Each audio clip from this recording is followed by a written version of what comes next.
आज हाम्रो घरमा पाक्दैछ लोकल कुखुराको मासु। मलाई यस्तो लोकल कुखुराको मासु खानु मन लाग्यो, त्यही भएर झट्टै मार्केट गएर छट्टै ल्याएर पखाली अनि म लागेँ कराई बसाल्नुलाई। अनि तेल हालेँ अनि त्यहाँबाट मसला झ्वाइँ मासु चैँ पारेर चलाएँ अनि टक्क छोपिदिएँ। अनि म लागेँ प्याज खुर्सानी काट्नलाई, लसुन अदुवा केलाएँ, त्यहाँबाट धोइ पखाली गरेँ।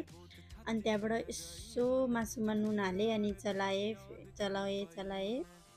अनि त्यहाँबाट माथिबाट प्याज हालेँ। मलाई चाहिँ किनकि यसै गरेर बनाउँछु म चिकनहरू। हजुरहरू कसरी बनाउनुहुन्छ यसो कमेन्टमा भनिदिनु।